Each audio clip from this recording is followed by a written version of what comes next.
Hey guys, it's me, Jay, here making another video. This time I'm going to show you how to make a Yule cake or Christmas cake, whatever you like to call it. That's what I'm going to show you.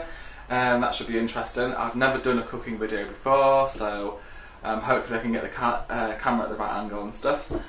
Also, I've got to show you a brilliant, really cool candle that I found today. It's absolutely amazing. It's by Yankee Candle, and it's called Witch's Brew. And it's so cool.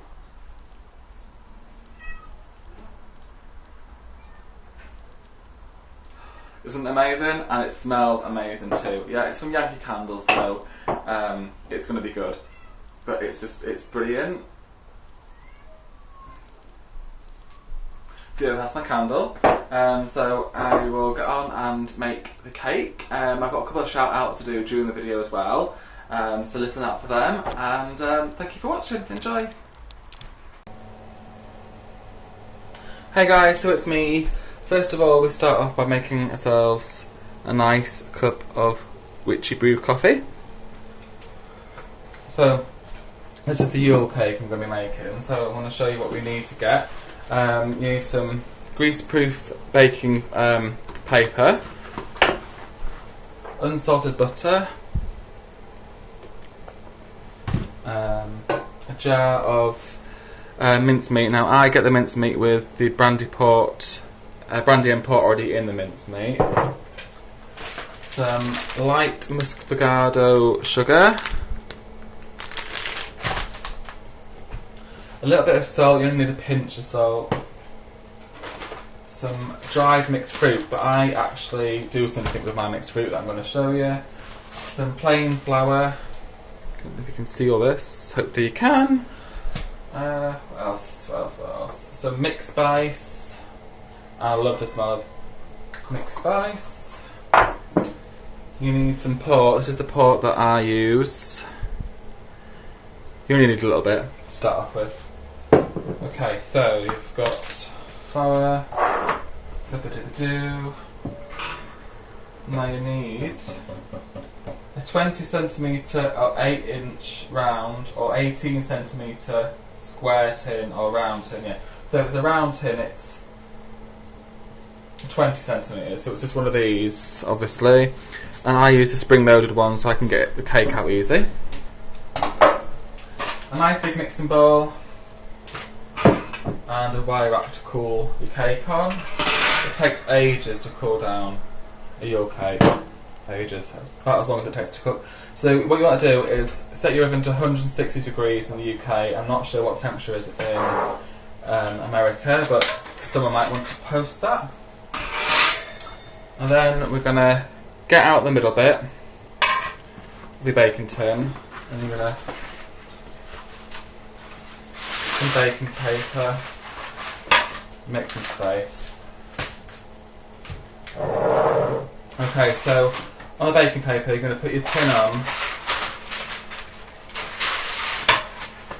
and you're going to draw around the bottom.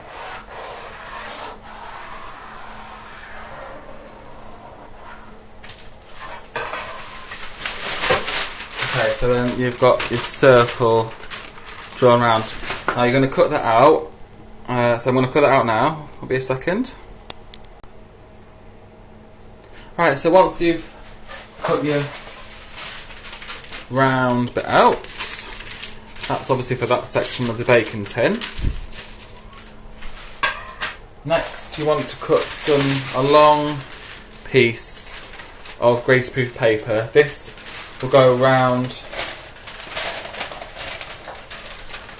the inside of your tin, so obviously your tin's there. This will just sit on the inside. Right, so that will go in there to go around the outside of it. So I'm going to show you how to do it now. So you've got your tin in, just closed. So you put the bottom of your tin in, and then I just get some normal butter, clean hands into the butter, and then just grease the bottom and the sides of your tin. This will help the greaseproof paper stick.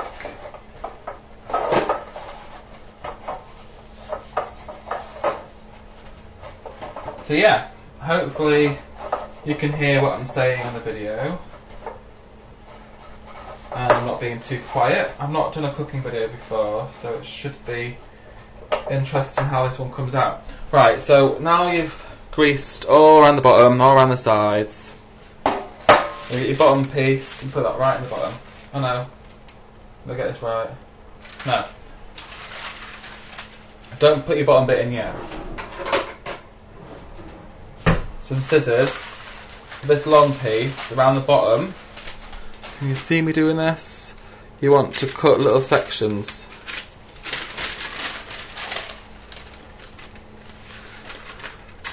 About, I don't know, a centimetre, 2 centimetres, sort of all around the bottom.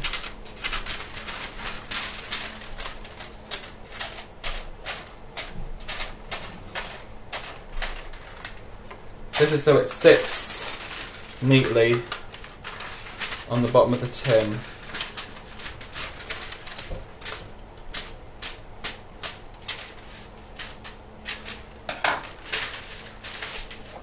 Right, so you've got your tin, you've got your paper that's got all the little cuts all around the bottom. So you're going to put that in.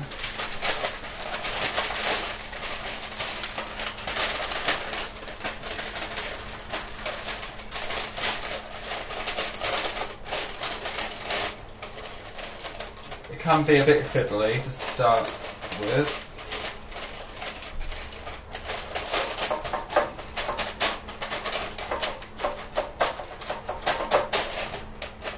I always cut this bit too short, so I've got some spare. Doesn't matter if you cut the paper too short for the outside, you can just add an extra little bit in.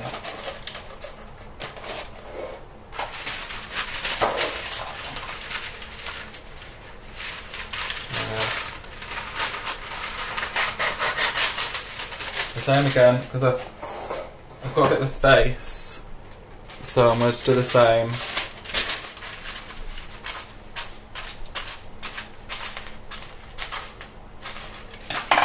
That sort of space. Put that in.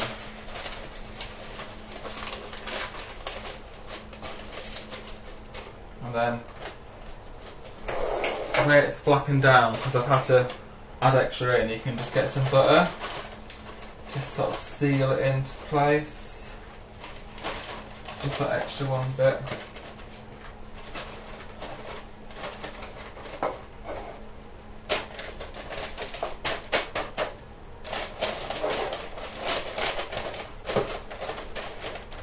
Okay, so it should look like that on the bottom.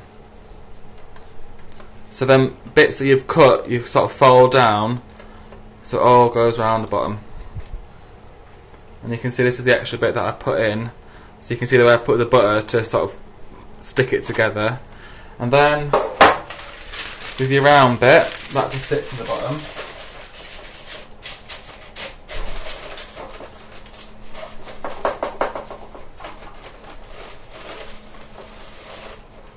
And you want to try and get it so it's all pushed in.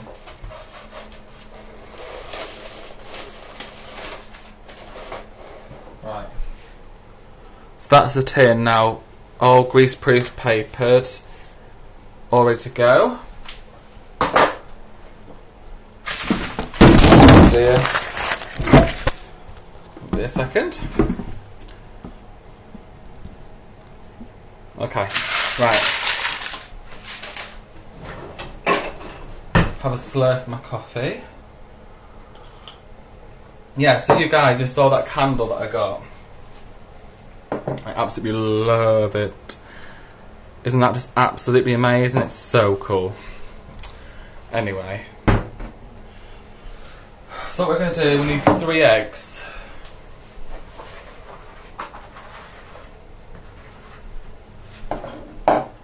Almost got a crack in it. So 3 medium eggs, 2 large eggs. It depends on what you've got. I am terrible at cracking eggs.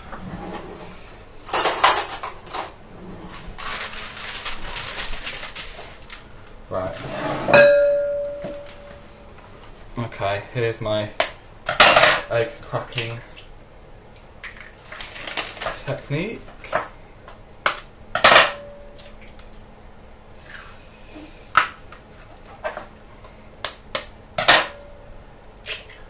Right, so 3 eggs go in first.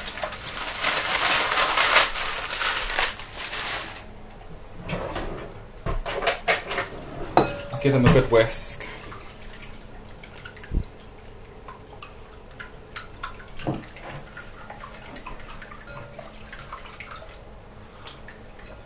Right.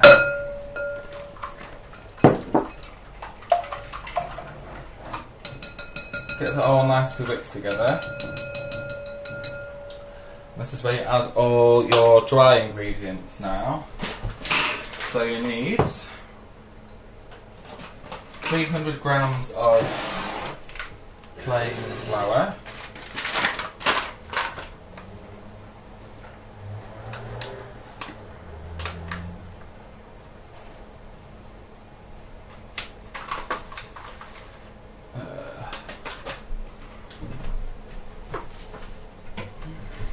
I've got some out. Yeah, so it's quite a lot of flour and quite a lot of sugar, but it's quite obviously a big cake that we're making, so just bear with me. So 300. My scales are so small. Right, so it's 300. And just put it straight in. Don't worry about sieving it or anything like that, just put it straight in. You want 250 grams of your sugar.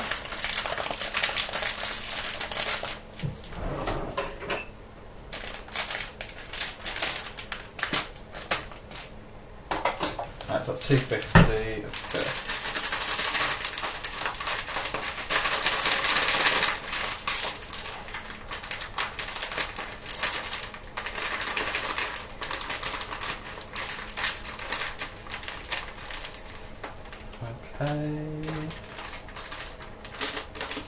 Right, that's 250 grams of the sugar. Straight in.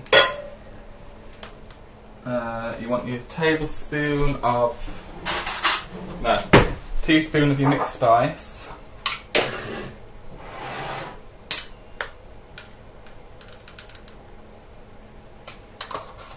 And you want a slurp of coffee.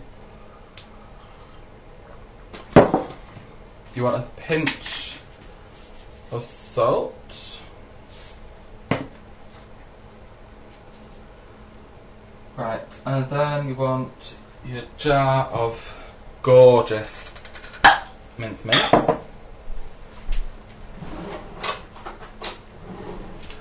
Hope you guys can hear me and see me. So that is just your mincemeat. 1 whole jar. Now, there's recipes where you don't have to use mincemeat, but I think mincemeat just gives it a really, really sticky, dense, sort of really heavy fruit cake. Right, so it also calls for 500 grams of dried mixed fruit. Now, I soak my dried mixed fruit, at least 200 grams of it, or thereabouts, in port. So the port that I brought, I soak my my fruit in it for a good few hours. And it smells, oh, it's that's all my fruit. So you've got dry fruit, you've got cherries, everything in there. And it smells absolutely amazing. And it's got brandy in there as well, so it's got some liquid, so we need to be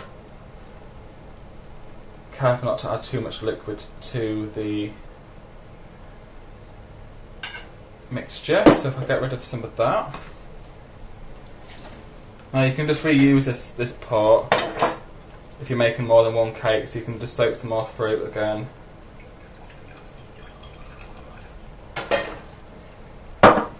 So you want 250 grams of your fruit, which I've got there. I've got a little over 250, but that's fine. Oh no, it's not 250 grams of dried mixed fruit. It's 500 grams of dried mixed fruit. So there's 250.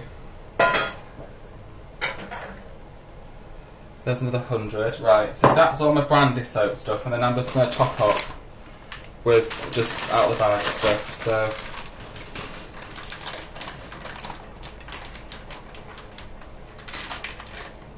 it smells amazing already. So yeah, so it's 500 grams of your fruit plus your jar of mincemeat, your flour, your sugar, your salt, your mixed spice. So the bowl's getting pretty full now, as you can see. You can see the egg sort of coming up. And then you want to add 250 grams of unsalted butter.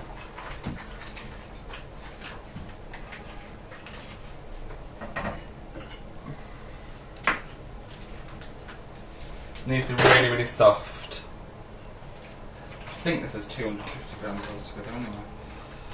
Butter needs to be really, really, really soft. Yes, that's 250 grams exact. So what I do is I cut all this butter into chunks, because it does need to be really, really soft, because you're going to have to mix it all together, and it's hard mixing fruit cake together. If you haven't done it, you need some muscles or an extra pair of hands when it comes to mixing it together, because it's really hard. So I wanted to give a shout out. So my shout out goes to Debbie. She's at Practical Magic, that's in Knaresborough, obviously in the UK. She owns a shop called Practical Magic. They sell incense, cauldrons, books, crystals, all sorts of that good stuff. I shall put a link to her website below this video, so you can go across. I think she does international shipping, but she does ask that you get in touch with her before you buy anything, so she knows sort of how much postage to work out for you. Right, so that's all that. So yes, that's Debbie in Knaresborough. Let me just wash my hands. Also a big shout out to Francesca. She helps me run the moot in Knaresborough. It's called Harrogate and the Dales Moot. You'll be able to see the Facebook group if you do live in the area. It's called Harrogate and the Dales Moot. We meet once a month in Knaresborough normally. That's going really, really well. Right, just making some room, because now I've got to mix this massive cake together. Just a little more coffee. I hope you guys are enjoying the video so far. Right, so what we're doing now, I just sort of cut through the mixture with the butter right down to the bottom. I can smell the pot. It's absolutely amazing. It's just Christmas in a bowl. It's just absolutely gorgeous. So yeah, just mix it all together. It takes a while, but it gets there.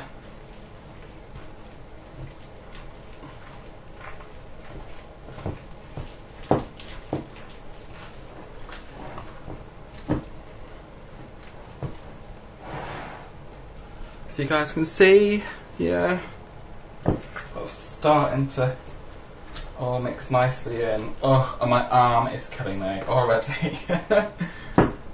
Trying to make a good video and my arm is knackered. Oh, God.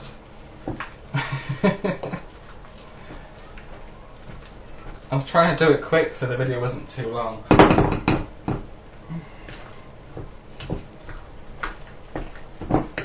The hardest bit, I think, is mixing in the butter.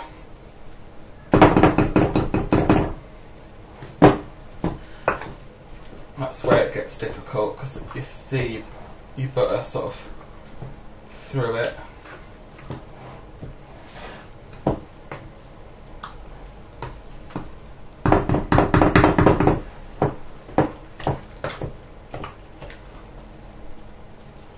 So can you see, all comes together really, really well. It smells amazing.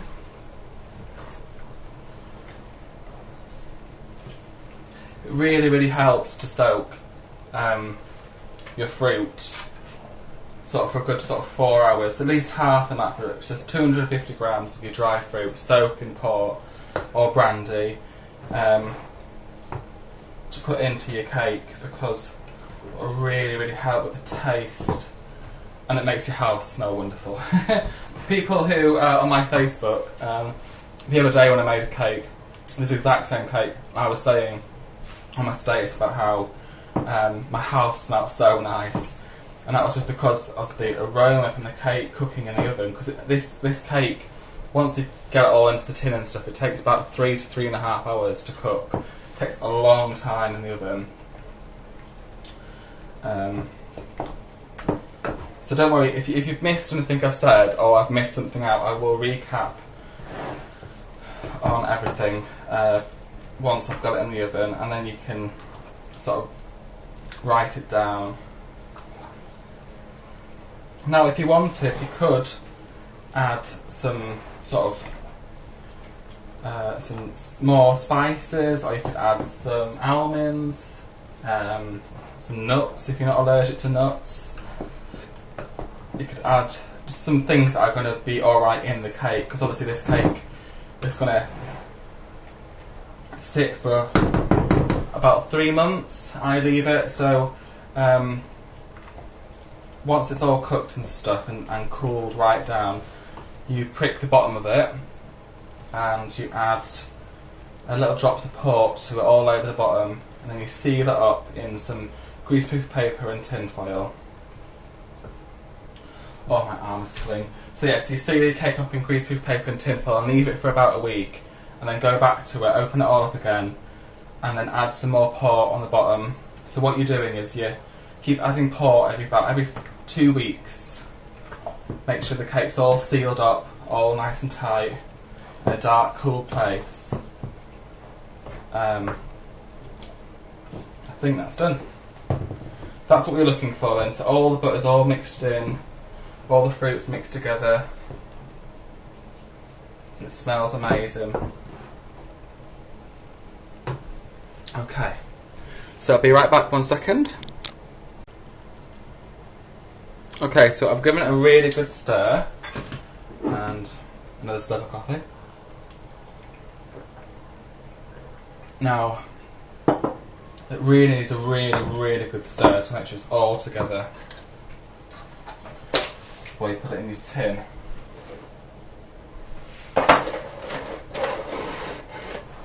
So you've got your tin all lined, it's all ready to go. What we're going to do is 1 scoop at a time. Put it in. You don't want there to be any air holes or any pockets where on the bottom. It has to be completely pushed in all around the bottom. So turn the tin, add a bit more, push it down, make sure there's no pockets. Keep turning. You want the cake to be level.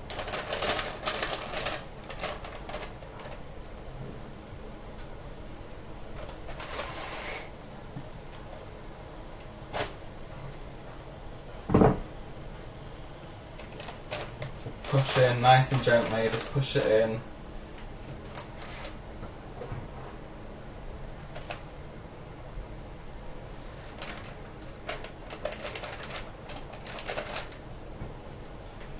Until you've covered the bottom.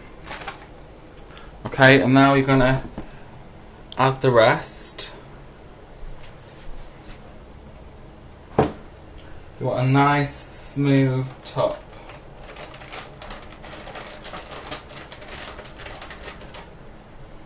If you can. So there's no like sort of thick curves You're aiming for a flat cake, remember, it needs to be as flat as possible.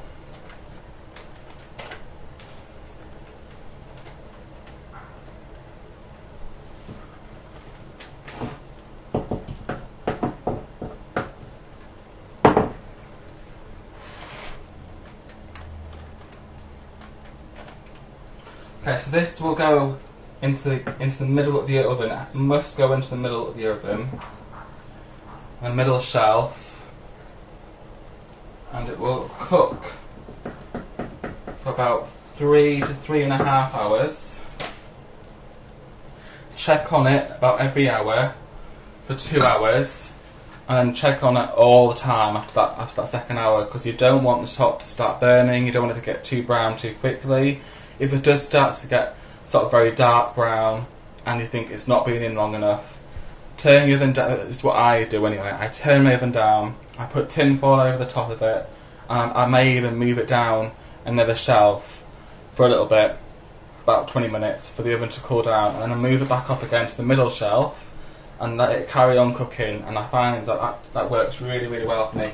Just sometimes, because the outside of the cake can obviously cook a lot quicker. It's a really, really heavy, dense cake, so it needs time to cook all the way through. Right, so once I've put it all in and got a nice smooth top, I tend to do what they do when they're making soap and stuff. They pick it up and then just drop it down.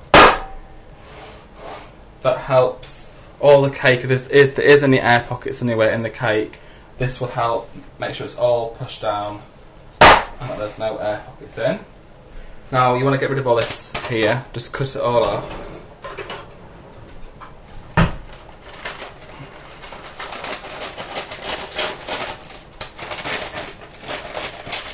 It doesn't need to be pretty, just put it down.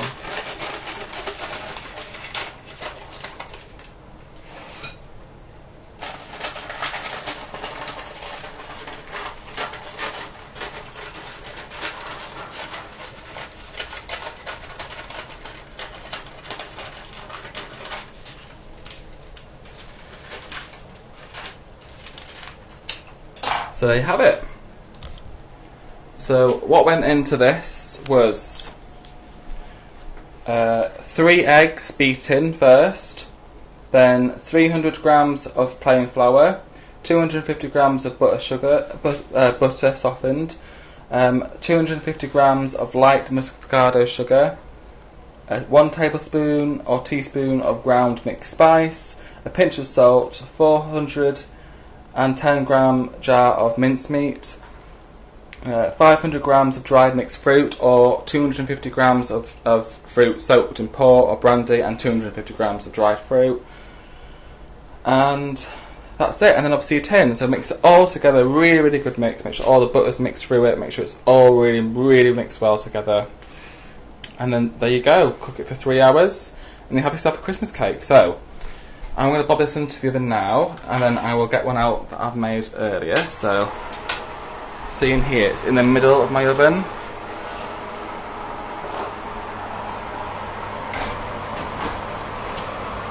It sits right in the middle on 160. So there we go. Right, I'm going to show you one that I've made already, if my camera will stay up. Right, so rubbish out the way.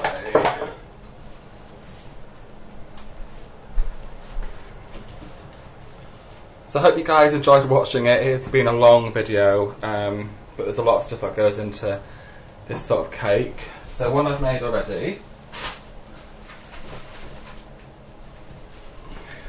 is here.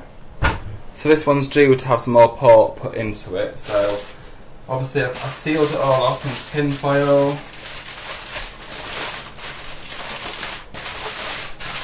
And also in greaseproof paper.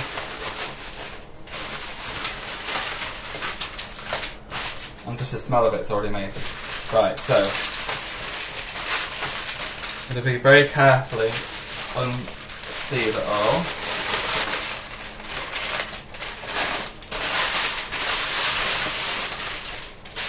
Okay, so that's the bottom, and that is the top. So this is how your cake is going to come out. So that's the top of it. So now I'm going to add some pork to this.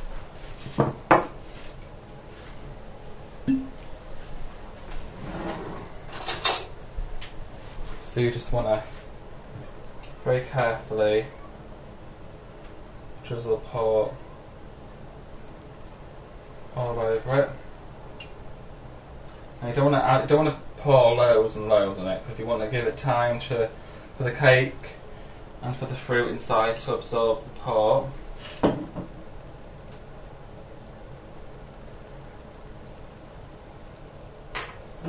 One of these cakes will be coming to mine and Francesca's Yule party. We're throwing a Yule party this year, so we'll be bringing one of these with us. Right, so I've added about more than 4 tablespoons of pork to the top. So in a fortnight, I will then add the same 4 tablespoons of pork, but to turn it over so it's in the bottom half, and add 4, and then leave it to sit. So I'm now going to leave it to sit this way.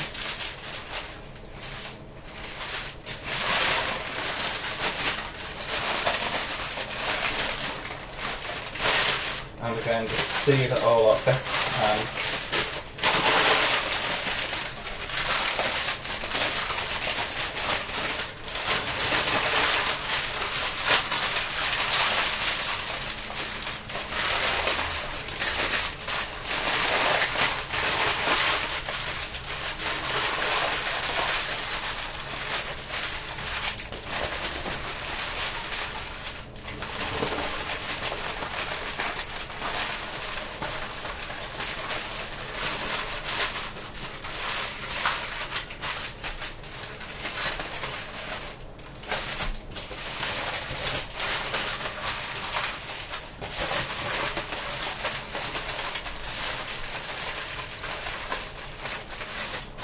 So all I've done is just obviously added the pork to it, sealed it back up in the greaseproof paper plus tin foil, really nice and tight. And then in a fortnight from now, flip it over, put pork on, seal it up again, and just forget about it for another fortnight until sort of December time, when you're ready to ice it, which I'll show you then. So then this just gets put away. All done. So thank you for watching my video. It's going to take me absolutely ages for this to load up onto YouTube, but never mind. I hope it wasn't too long and drawn out. I will put the recipe that I've used and the technique that I've used below, so if the video is too much, just please look at the bottom half, and then at least you can copy it down. But it makes an absolutely amazing Christmas cake. Please do enjoy, and blessed be. Thank you so much for watching. Hey everyone, so the cake's been cooking now for just over 3 hours. It's ready to come out. So I was checking on it all the time.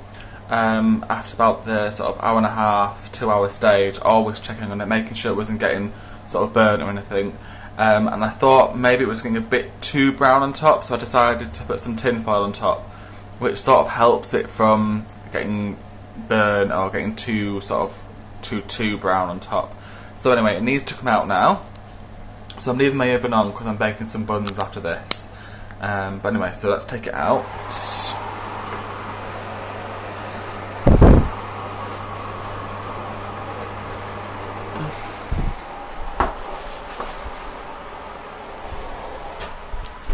Okay, and this is what it's going to look like.